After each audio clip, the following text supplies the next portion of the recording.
Hey everyone, welcome back to another episode of the Brawn Body Health and Fitness Podcast. Joining us again today is Jorge Bonnet, founder of PurMotion and five-time Olympian. And Jorge and I are going to be discussing martial arts based strength and conditioning. And Jorge draws a lot based on his own experiences as a martial arts athlete. So enjoy this episode. Jorge, welcome back to the podcast. It's always great when we get to talk and connect like this. I really appreciate your time.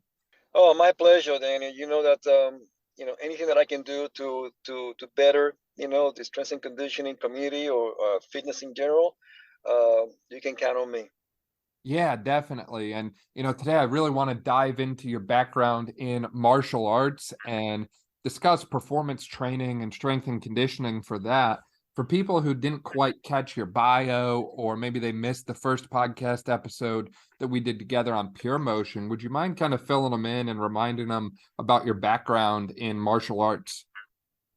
Well, my life in combat sport, martial arts started early on, not really knowing it. I was bullied. Me and my brother, we are five brothers, one sister.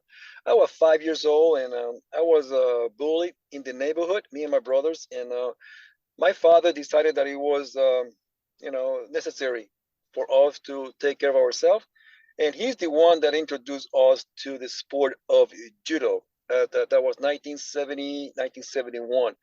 So it just took about 3 or 4 months for us to learn the basics, to whip some ass in the neighborhood, and I would say earn their respect maybe. So it didn't end there. We started competing locally, nationally. We were doing very well. We started even coming to the U.S. to compete in the junior nationals, and that was also a great experience. And from as we got older, we got into middle school, and in Puerto Rico, if you go to once you go to middle school, high school, and there's a wrestling team, and if you're a judoka, you will wrestle. That again, no option. So and then at the age of 15, that's when one of the biggest, I would say, decisions in my life presented. I was invited to be a part of the Puerto Rico national judo team. I had a choice to say yeah or nay. I think the answer was, of course, yes. And but it was, today, looking back, it's easy to tell the story, but it was um, it was only, it was always hard, and again, being a combat athlete, I mean, it's not a walk in the park. I mean, there's a lot of sacrifice, a lot of consistency, but you have to be tough. Not only, I'm not talking about physically tough, which you have to be physically tough, but man, mentally, and sometimes you have to even dig deep into your soul, to decide, okay, I'm gonna win this match even though I'm so exhausted. So combat athletes, I have learned that we are a different breed. I mean, we are self-motivated. We don't need coaches whipping our asses, to tell us what to do. Actually, it's the opposite. Sometimes they have to pull the reins, say, hold on, hold it. You're going, it's too much. You got to stop. Um, but it's that attitude, of being combative. Like, you don't rest until the job is not done. That's, and you know what? It's in our genes. It's in our genes because as human beings, I mean, we we are designed to fight. It's part of what we do. It's part of what I call one of the four foundational physical tasks. So, as relate to strength and conditioning, because I mean, I don't want to deviate too much. Um, if I was not training in the judo mat or the wrestling mat, I was in the weight room. I was lifting, and it wasn't until 1983, um, about that time, yes, that I was exposed to weightlifting uh, as a, and the reason was, okay, Jorge, you got to get stronger. You got to get more athletic. And I say, coño mean damn, coño, I'm already athletic. I mean, I'm already, I'm part of the national team. Well, you got to get stronger. Okay, but do I, don't I get stronger by just doing the sport? No. I say, okay. So I just follow and listen to my coaches. And that's when I was introduced to the Olympic lift.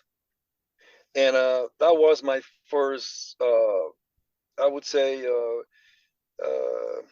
how can I say it? Love-hate relationship with those lift. I was exposed already to the traditional barbell back squat, bench press, deadlift, and I already didn't really feel like, man, there's something wrong with this. But then it was Olympic lift. I said, I understood the rationale behind it. To develop a triple extension, to be explosive, to accelerate. I said, okay. But I noticed that it was all vertical. It was all gravity based. And I told my coach, today he's a PhD, he's a professor, and he was the Puerto Rico national Olympic lifting coach. Ramon, um, when am I supposed to perfect this movement? We've been doing this for 6 damn months. And by the way, it kind of hurt my wrist if I don't catch it right. It hurt my shoulder if I don't catch it right. And I don't need to hurt myself here if I'm going to be competing next year in the Olympics. It's okay. We'll take care of that. I said, we'll take care of that. Damn. I mean, that's not really convincing. But those experiences, in the weight room, in the Olympic platform, it made me start questioning how this relates to judo, how this relates to wrestling, to grappling, to the combat athlete in general. Long, fast forward till today, or 10 years ago, it really doesn't. It really doesn't. Other than, yeah, you produce force. There's rate of force production. There's force production. Other than that, no. You have to really load heavy, so something of that will transfer to my sport. Just because you getting stronger, but in the wrong direction. Okay, and on top of that, I'm building collateral damage. My wrist hurt, my shoulder hurt.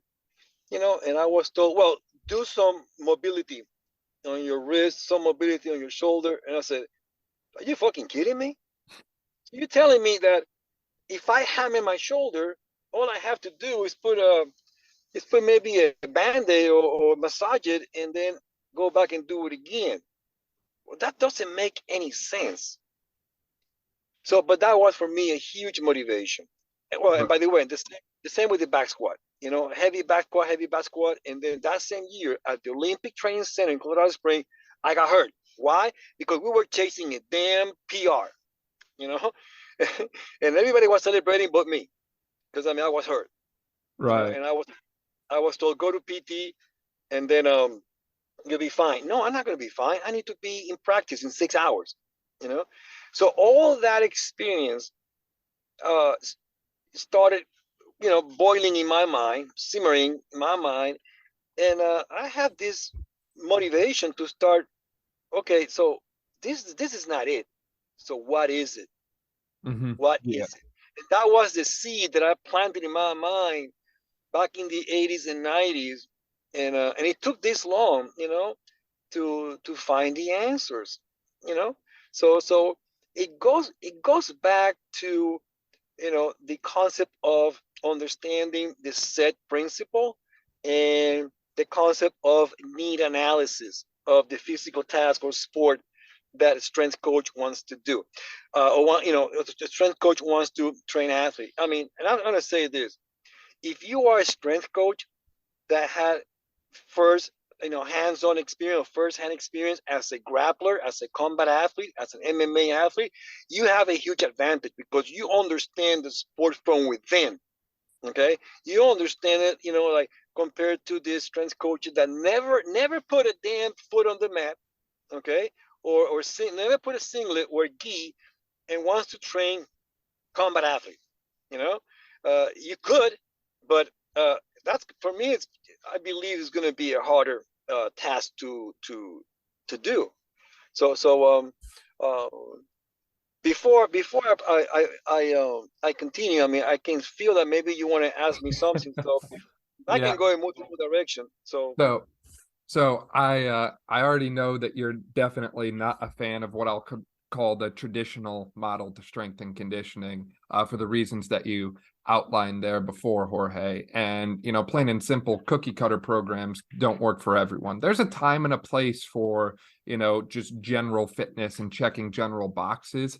However, if your goal is to do something like you were talking about, where you competed at the Olympic level in a sport like Judo Cup there, you're not going to get there by doing the same basic things as everyone else. You need something that's going to make you, you know, 1% better at your sport. And that 1% might not seem like a lot, but in reality, that makes a huge difference, right? And I believe it was Ross Brawn who helped popularize the pit stop in NASCAR.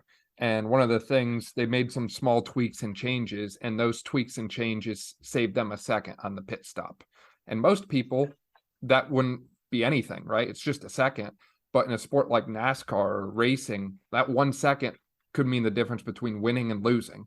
And same thing from a training approach is your training approach matching what you want to do from a sport specific demand, as you mentioned, specific adaptation to impose demand, could mean the difference of you winning and losing. That 1% difference could be all it takes to change the outcome of something. So as I already outlined there, I know you're against the traditional Olympic lifting or barbell squat and that kind of stuff. So what should training for different martial arts disciplines look like in your opinion? You know, what movements should it feature and how should it differ for someone who's more of a striking athlete, upper extremity athlete, like maybe a boxer, versus something that's a little bit more lower extremity dominant? All right. So first of all, I want to make clear, I'm not against the sport of Olympic lifting or the sport of powerlifting. What I don't believe as 57-year-old is that you don't need the Olympic lift or the powerlifting exercises, competitive exercises as a way to train every damn athlete. Completely agree. That is what we knew back then, okay? So again, today we know so much better, okay? The purpose of those lifts back then was to develop the triple extension. That was it. The triple extension and the bench press to develop, that upper push horizontal. That's it. Okay. Like I said many times, those lifts were designed to win on the platform. There's no concern to train a combat athlete or any athlete at all. And those lifts are not, I'm going to say it again, are not 100% joint friendly. Okay? They will develop collateral damage. Okay, and that will open the door, if you want to stay there, for the clinician to come in and treat the symptoms. And that is what is happening today. Okay, that is exactly what is happening today. And there's more, but that is, I would say, the center, of the what I call the old playbook model. Okay, so there's an old playbook model.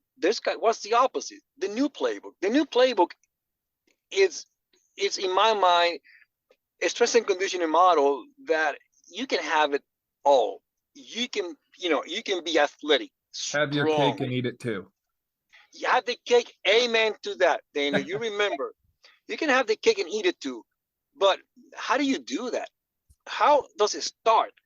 Well, there are good things that the conventional stress and the conventional stress and conditioning model has done. Okay, and number one is, for example, the concept of the set principle, specific adaptation to impose demand. That theory, that concept, still valid, and I use it. I use it to even criticize the conventional model, which is contradictory. But if you look at the combat athletes, you need to understand what is required. What is required as relate to movement, load, direction, on how you project that load, and the intensity. Intensity, think about energy systems, and how heavy, or how light or heavy or slow, fast. Okay, so let's go to talk about these four topics. What movements What load, direction, and intensity? Well, if you want to really start answering this, this simple question, I mean, what kind of movement, load, intensity, and direction, you have to perform a need analysis. And that is also a requirement for any stress and conditioning coach that wants to train any athlete, including a combat athlete. So when you perform a need analysis for a grappler or striker, what you're going to find in terms of movement, you're going to find a lot of pushing and pulling. You're going to find a shitload of rotation. And like some coaches call it, anti-rotation. For example, if I'm a judoka and I'm in the offense, I want to throw. So I want to perform rotation because I want to slam the shit out of you. So I'm going to rotate and you're going to rotate. Okay. But if I'm on defense and you want to throw me, I don't want it to be thrown. So I need to resist rotation. Okay. So you need both. There's a lot of squat patterns. Okay. Not much bilateral, but mostly unilateral stance. Okay. There, locomotion or gait motion, like sprinting or whatnot, not much. You just take steps. You take steps, but the steps are in multiple direction. Let's go back on the squatting side. The squatting side it's not necessarily vertical. Vertical could be some, but there are squat pattern. When I say squat pattern, I mean it could be a squat, a lunge, a athletic stance, or stagger stance. Stagger stance is the most dominant. So if you look at those squat patterns, it can go, they also are performing multiple direction. But again, the typical movement are the basic human movement for a combat athlete: push, pull, rotation, squat. It's called squat hip hinge patterns, and not much gait or locomotive. Okay, you're just around a very tight space. When it comes to loading, when it comes to different type of loads, well, most of the loading is going to be unilateral. When you are fighting or if you're a striker, either, I don't care if you do a leg kick or you throw punches, these punches, when you throw, it's more of a push. It's going to be unilateral. You don't push with, you don't punch with both hands at the same time. That look kind of sissy, But a lot of the pushing and pulling is unilateral. A lot of the rotational stuff is unilateral. The squat hip hinge pattern is very much unilateral. You barely do a square athletic stance squat in grappling. There might be exception, but it's not the rule. And so most of the load is unilateral compared to bilateral. The direction of that load, when you perform those movements, is rarely gravity-based or vertical, like a power lifter or Olympic lifter. Okay, you watch any wrestling, judo, jiu-jitsu, sambo, grappling, MMA. You barely see this athlete moving up and down. That means it's more of a horizontal vector as a result. That's part of it. Yeah, you're right. That's part of it.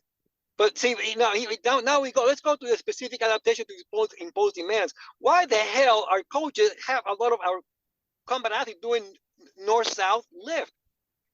When if you perform a need analysis, well, you're contradicting yourself. If your workouts are, let's say, more than 50% vertical in terms of force line, so you're right. Fighting, when you have somebody in front of you, most of the pushing and pulling, I don't care if it's grappling or striking, it's horizontal and diagonal. You can throw a straight punch, that's horizontal, but a hook can be like, it's a diagonal high-low, or an uppercut low, low-high, diagonal. And every time you throw a punch or you throw somebody, guess what? There's rotation. Because rotation, when you throw somebody, I said it before, is the summation of a push and a pull. And if you don't understand that, throw somebody and you're going to feel that you're pulling on one side of the body and you're pushing on one side and the other side of the body. And more than likely, you need to perform some kind of a squat pattern to get below the opponent's center of mass to throw him. Okay? And that, there's some throwing movement over the shoulder that the squat pattern looks bilateral, but the majority are unilateral. But you know what? Or a combination thereof. Okay. So the lines of resistance, the force line, the force vectors are multi-vectorial.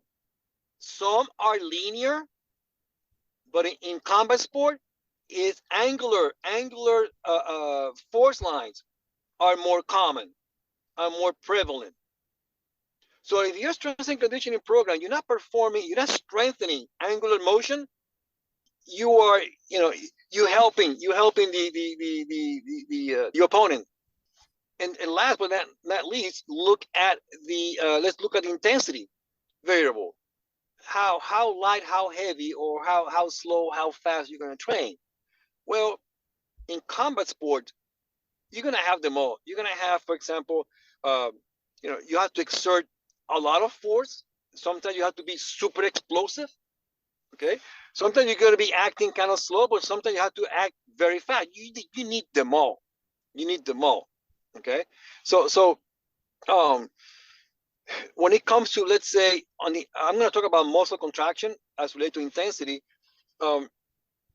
These days, I see a lot of, there's this trend to isometric or eccentric isometric and whatnot. And people ask me, Jorge, what do you think? And I said, you know what?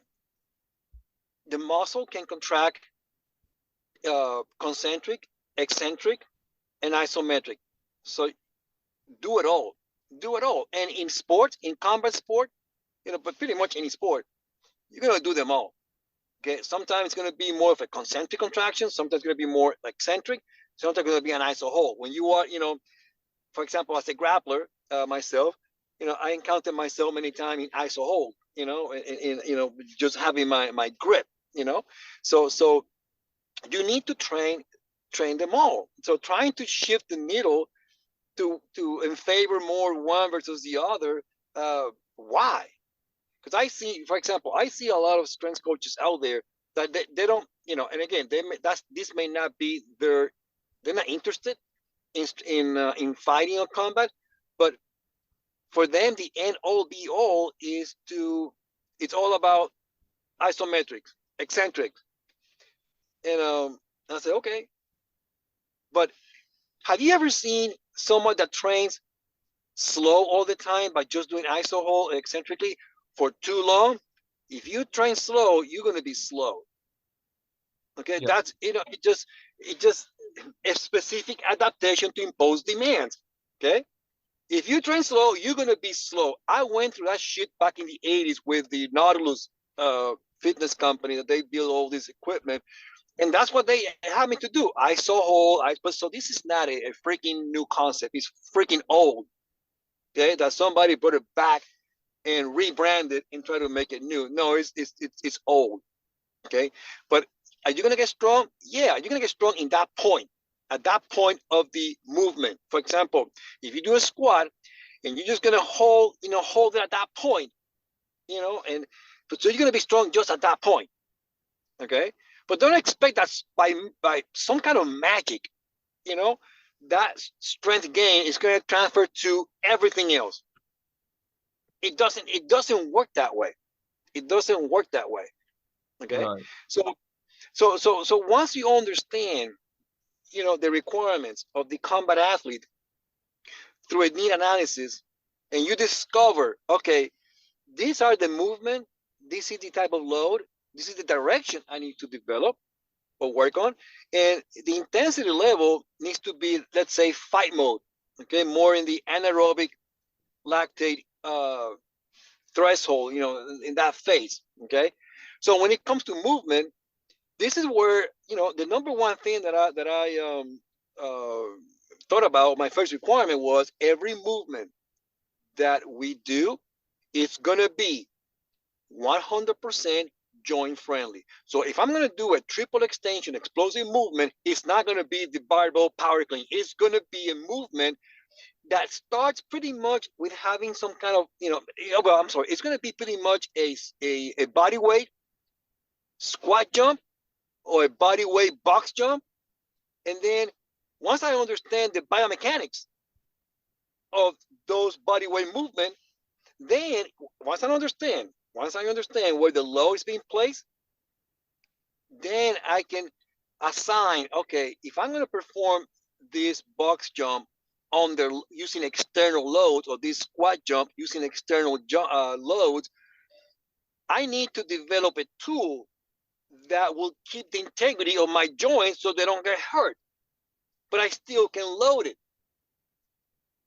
So I first look at dumbbells. Dumbbell was working fine until the dumbbell became too heavy, too big. So it was interfering with my range of motion. It was hitting me on the side. So I go, well, shit. And the bands were okay, but I didn't like the variable resistance where it was getting heavier as I was, landing on the box. So then I started looking at the trap bar. I said, well, you know what? The trap bar have the same neutral grip. I mean, it doesn't hurt. A powerlifter invented, because of pain. He was getting so injured that he figured out that by keeping the load on the side, it would alleviate, chronic pain, especially in the lower back. So I was looking at the trap bar, and I said to my engineer, Stu, what about if we take this trap bar, convert this into a landmine attachment, and change the grip to swivel handles? That was a big challenge. But the good thing about Stu and I is that we don't get influenced by the industry. That's why we are in Montevallo, Alabama. Who the fuck is going to be here judging us? Nobody. It's awesome. I love it. It just, you don't get people pointing fingers. You can't do it. You can't do it. Well, hell with you. I mean, I don't want to hear critics, people telling me you can't do it. I'll figure it out. If I cannot do it, I'm going to conclude that, but I try. Anyway, we turned the trap bar into what is called today the CJ or the CJ2 lineman attachment, okay, which is the first ever attachment designed to not only perform explosive Olympic derivative or explosive lift by keeping your joints in its natural alignment, neutral, so you can build that triple extension, but it goes beyond that. It allows you to perform push patterns, pull patterns, squat patterns, hip hinge patterns. That all of these movement patterns are 100% joint friendly. For example, you can perform a squat either on an athletic stance or a split stance, which more of a lunge. I can change from a knee dominant, which is more squat pattern, to a hip hinge dominant by just flexing and extending the hips. So the thing is that we apply that same mindset to every attachment, that we develop for the landmine. Everything, here's another way of saying the same thing. Everything needed to be user defined. The equipment no longer tells me how to adapt to it. No, I tell the equipment, you need to adapt to me. Right. You see? Right. And that's the big difference between weightlifting and the way PurMotion use our equipment. With weightlifting, you have to adapt to the bar. That's why it's so complicated, so high skill, and you don't have much room for error. So, and we applied that same concept, not only with the CJ or CJ2 alignment attachment, but also we did it with the Warhammer, which is, again, an attachment that goes in the bar to do mostly unilateral movement. CJs, you can do more bilateral. The Warhammer, you can do more unilateral. You see, it goes back to that second principle, the load, bilateral, unilateral. Well, that's why the equipment was designed, all these attachments, is to help you make sure that you do all your pushing, pulling, rotation, squat patterns, in using joint friendly tools, the same way it would feel if you do a body weight. And then the direction about when it comes to the landmine, I love it. I mean, the reason why I'm obsessed with the landmine is because it brings not only incorporates gravity. And gravity, we know, again, is that y-axis, or the vertical gravity-based force line, and that's what weightlifters require. They live in the north-south vertical gravity-based force line. Other than that, they're going to fall, so it's not required. So, but for athletes outside the platform, not only we need gravity, we need friction, which is that X horizontal axis. And if you make it in your mind, picture yourself the right triangle, the vertical axis is gravity, the x-axis is is friction.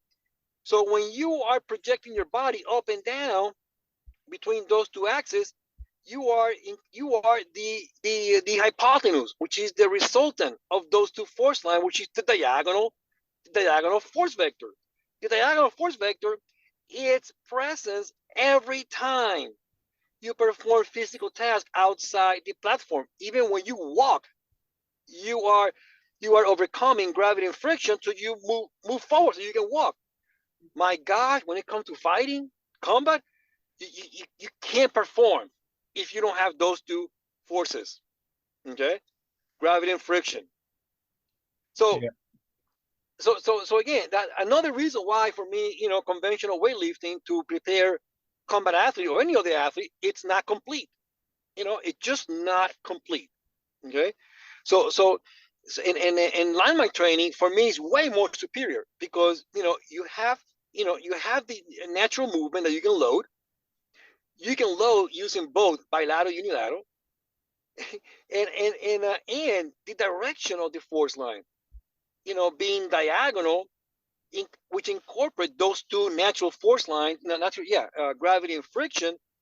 I mean, for me, the carryover to the sport of combat or any other sport, it's better, far better, more efficient.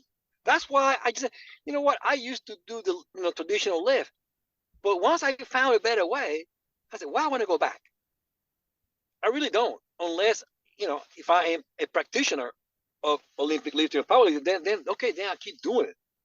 But if I'm a combat athlete, I tell all of you guys, you don't need to do it.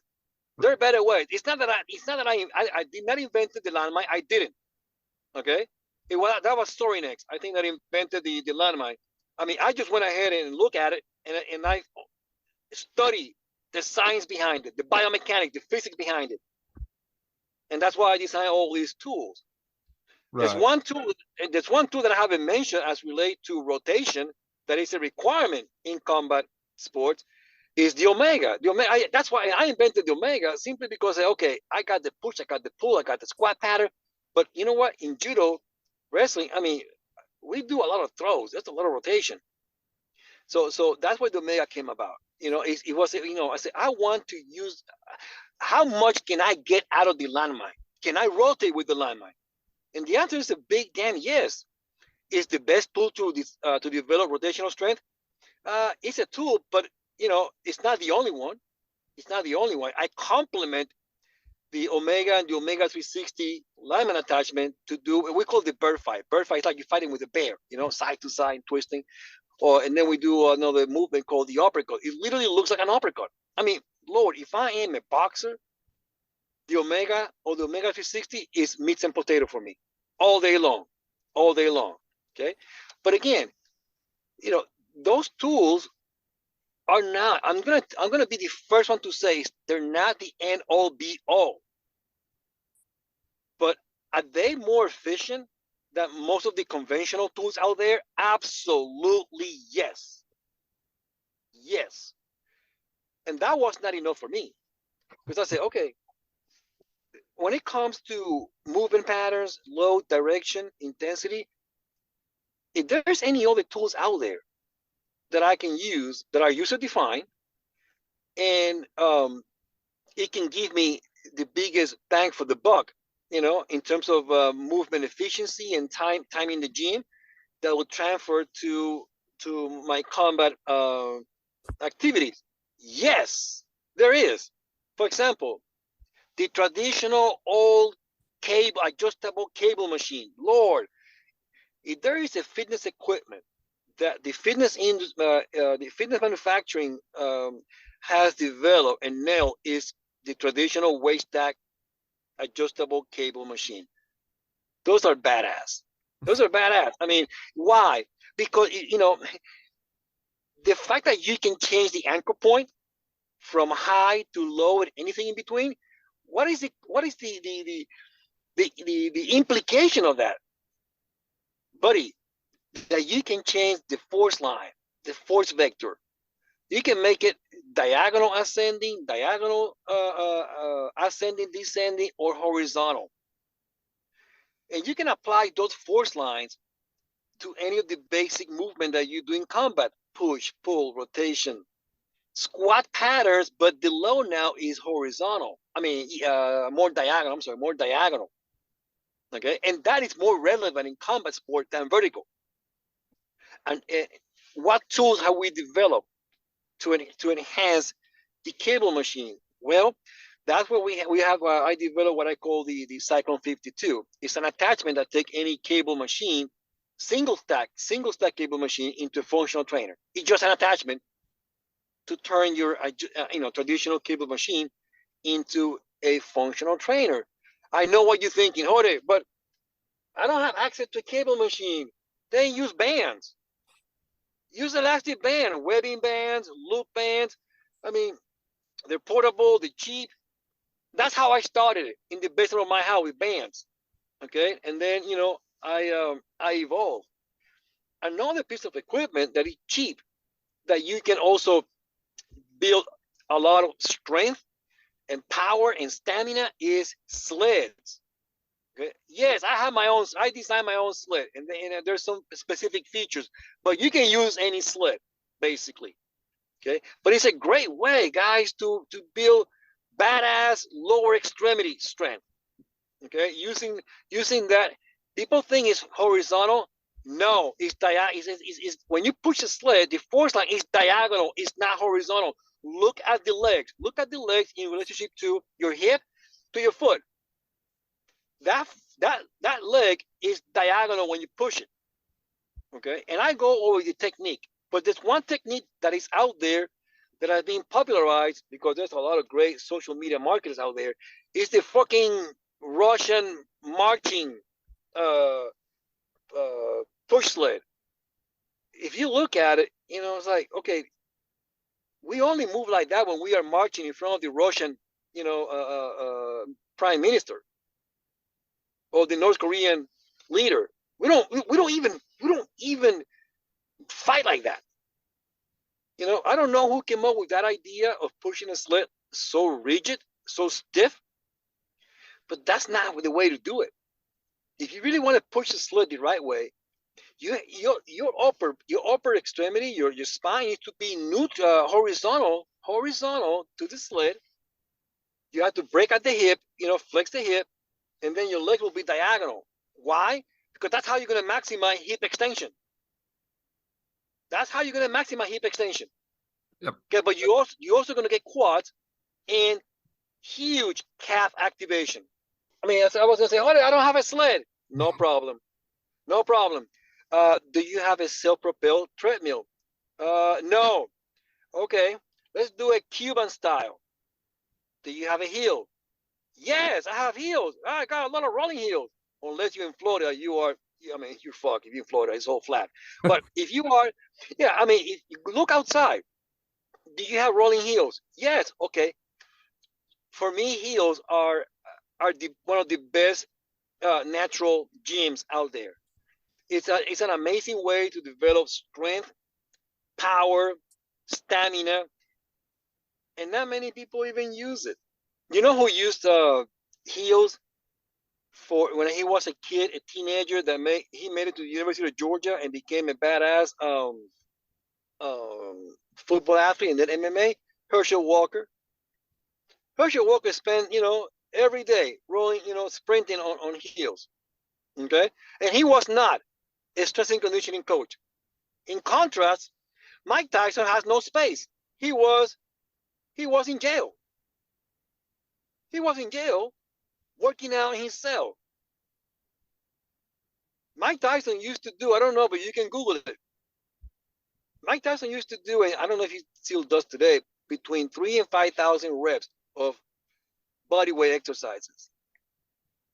Again, Mike Tyson It's not a strength and conditioning coach. But what do they have in common? Simplicity of training. Uh, uh, I'm going to say old school, but I'm also going to say that strength and conditioning is not that complicated as this country or the Western world wants to sell to us. It's understanding the principles of the human body, physiology, biomechanics, and the need of the required physical task. Once you understand that, guys, you're going to be in the best position to train yourself or anybody else, regardless if you have the resources to buy equipment or not. We were talking about this, Daniel, before. I mean, I was doing a quick research study about Cuba, and how many and why I was doing that. I don't know if you guys know, but Cuba has one of the highest number of Olympic medals per population. I mean, these people are in the Caribbean. They are 11 million, and in 52 years, from 1968 to 2020, they have generated 223 Olympic medals. In that same time, the U.S. has accumulated 1,800 Olympic medals. You might say, oh, we won. Not so fast. Let's adjust for population because the U.S. is 300 million. Cuba is only 11. 300 versus 11. Let's adjust 1,800 Olympic medals to 223. When you do the math, the U.S. produced, in 52 years, we have produced one Olympic medal per 3 million people. Okay? Cuba has produced one Olympic medal per 48,000 Cubans. That's shocking when I saw those numbers. That is damn shocking. How come a country with no resources, literally no resources, oh, Jorge, you're making that up. No, bullshit. I've been there twice in the 80s, and I've been in the gym, and it's literally a hole in the wall. Don't believe me? Google it. Google it. Cuban boxing team or Cuban boxing gym or judo. By the way, most of the medals come from track and field, judo, and wrestling and boxing. Those are 80% of the 220. Okay? And then here you have here we are in the US, we have so much resources, so much technology, and it takes so much for us to generate one medal. So let's put this in contrast. A country with high resources, but cannot produce the same level of medal adjusted to population. And here another country with no resources, but they are very efficient producing Olympic medals. So the question is, what's going on? Why is that? It's not technology, it's mindset. It's mindset. Does that mean that they know better? No. Because that's a lot of exercises that they do that is the same or are the same like the one that we do here. Okay? Yep. Yeah. Yeah, go ahead. I'm sorry. I was going to say, you've touched on so many amazing points thus far, Jorge, and I want to kind of review a few of them here. So you just recently touched on the fact that, per population, the Cubans have won more Olympic medals per population than the U.S. The U.S. has won more total, but per population, Cuba has more. And, you mentioned that they don't necessarily have access to all of the latest and greatest technologies that are fairly commonplace in the US. So things like, ability to measure barbell velocity during exercises and so on that way. And I think, that's a great point that, at the end of the day, a lot of the methods that produce results have been time tested and continue to shine. And we don't necessarily always need the latest and greatest technology. We don't necessarily need to spend $100,000 on outfitting our strength and conditioning gyms with force plates and the ability to measure barbell speed and so on in order to get results. It's great to have the data, but that's not necessarily an essential piece. Well, I You mean, also there's touched. some data, Daniel, is important to have, Mhm, but it's like everything. I mean, sometimes we in the Western world, then what we do is, oh, okay, this is good, this is work. So now we're trying to add then too much more, and then it mhm. becomes redundant. It becomes redundant. Having some data, having some basic technology, yes, I mean it's helpful, but making pretending that technology is going to replace the art of coaching and the desire to win, that mindset, of that that nothing's going to stop you. I mean, no, it's not. Technology is not. It's not going to replace that. Not at all. Right, right. And you also touched extensively on the need for rotation in martial arts sports, and I cannot agree with that more. And I want to kind of dive into that a bit here briefly and just kind of mention that, rotation primarily comes from our subsystems. So I always emphasize the posterior oblique subsystem as the most important one, the lat and the connection of the lat to the glute max through the thoracolumbar fascia. I mean, those are the largest muscles in the body, and their function is pretty simple. It's going to transmit force from your lower extremity to your upper extremity. And if you can't do that, then you're missing out on a ton of performance potential, especially in rotation based sports such as martial arts. And naturally, as you mentioned earlier, the ability to train that is best in a single leg environment, not just for martial arts, but for other sports comparable to martial arts. A single leg RDL variation where you have a cable holding, or where you have a cable column held in the opposite hand, is a great way to activate contralateral lat to glute and really help that posterior oblique subsystem fire. And there's other subsystems as well that also play an essential role in the martial arts athlete. I think the anterior oblique subsystem is very essential as well, comprised of the abdominal musculature and, depending on what model you look at, the adductors and the serratus anterior as well. I know the serratus anterior gets a lot of, we'll call it clout for being the boxer muscle because it protracts the scapula, but in reality, I think it's that posterior oblique subsystem that's transmitting the force from the lower extremity to the upper extremity that really shines there. The anterior, I see that as a bit of an armor builder. If you don't have good core stability and core strength, then you're not going to be able to take a punch. And as you mentioned, a lot of these martial arts types of facilities, you really have to be able to have a strong mental fortitude and be willing to take a hit in order to continue to push forward and persevere. And you also touched briefly on, the role of force under specific adaptation to impose demand. And you mentioned that isometric exercises are a tool, but you're only developing strength in that specific position there.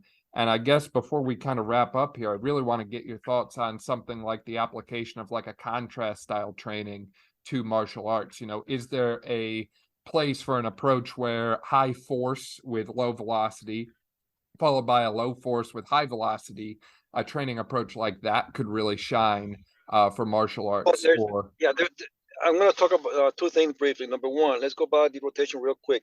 I love your functional anatomy explanation to explain rotation, but if I use the same lingo to my athletes, they're gonna get lost. They get lost. They don't understand. What are you talking about? So the way I explain rotation is, and we talk about this in the first podcast, is using the concept of orbits.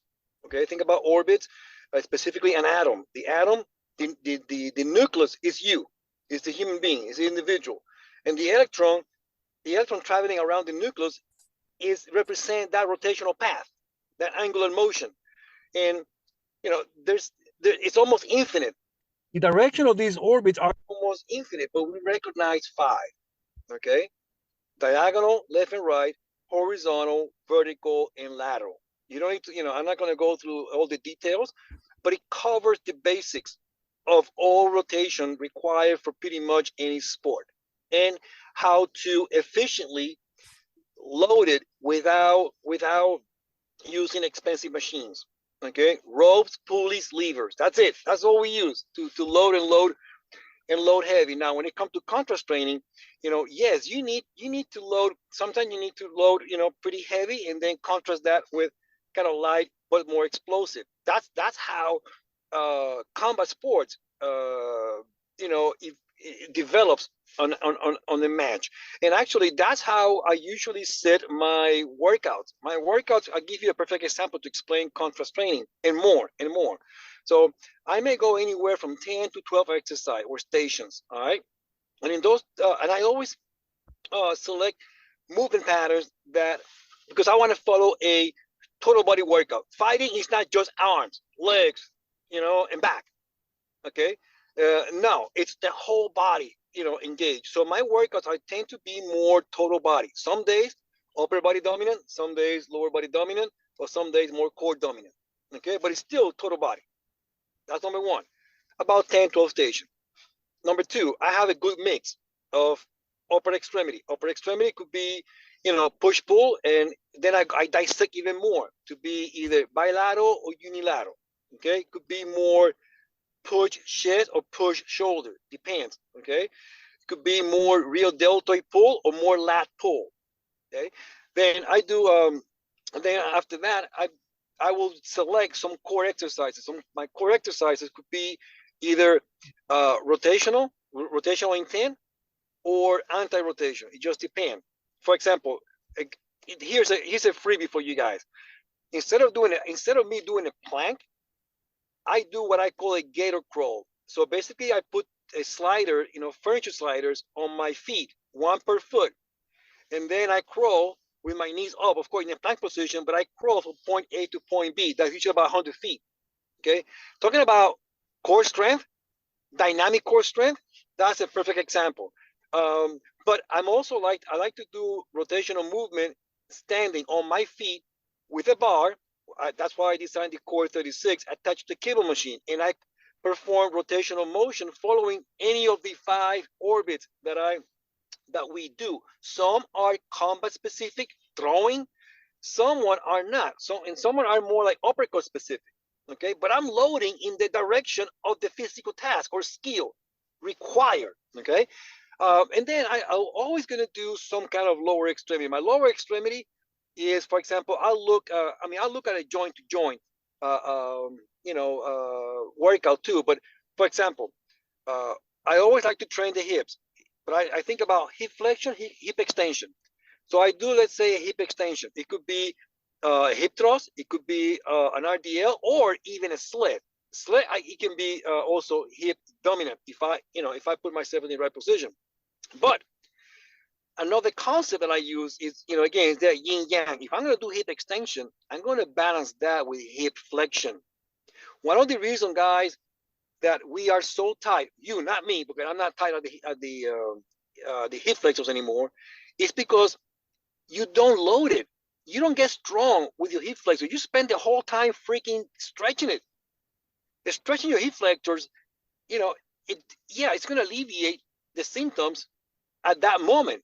But the moment, you need to perform a movement that requires your hip flexor to be involved, to fire, they might hurt. You might hurt it because they're not strong enough. So instead of stretching your hip flexor, like that's another fad going on these days. Why the fuck we are spending time stretching the hip flexors? I promise you, treat the hip flexor like your hip extensors. You love to strengthen your hip extensors. Do the same for the hip flexors, and I guarantee you that you will no longer need to worry about spending extra time stretching a muscle that is begging you to strengthen it. Okay, so back to lower extremity, I love to do strengthen my lower extremity using gait motion or locomotive motion, and sled usually is one of those stations. Sometimes I mix it up with heels, and I do a lot of multiple drills, not just sprinting up and walking down. There's a shitload of drills, and I maximize resistance on the way up, and I use the downward as resistance to also strengthen my lower extremity. So, and then other exercises that I pick in those 10, 12 stations is anything that is knee dominant, either knee flexion or knee extension. Knee flexion which is, again, just like the hip flexors, hamstring tend to get tight a lot for the same reason. Your hip flexors get tight because they're not strong enough. So thinking about, spending more time in strengthening your hamstring, like you love to do your quads, it's going to move you in the right direction. And the last but not least, when it comes to lower extremity, the way my approach to strengthen the lower body is around ankle joint function.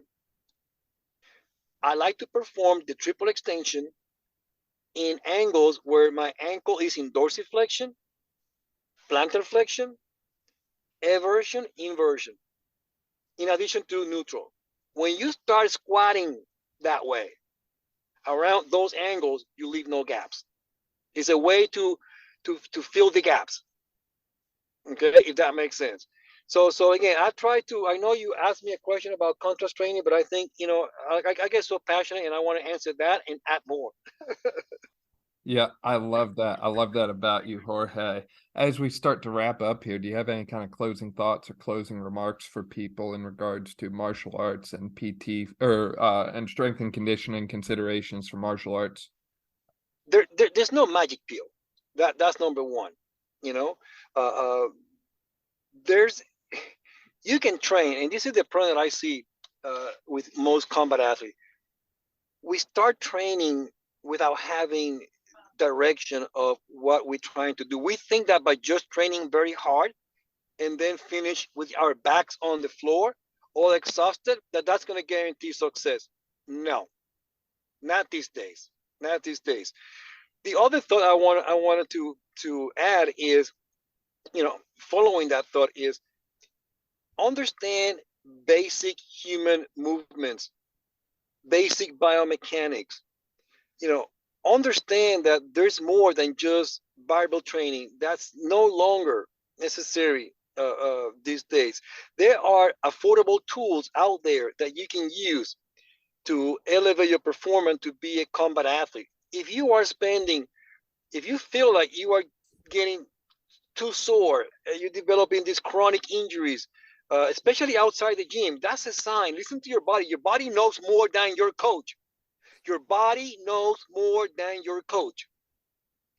If you start listening more to your body, you're going to make more intelligent decisions when you talk to your coach.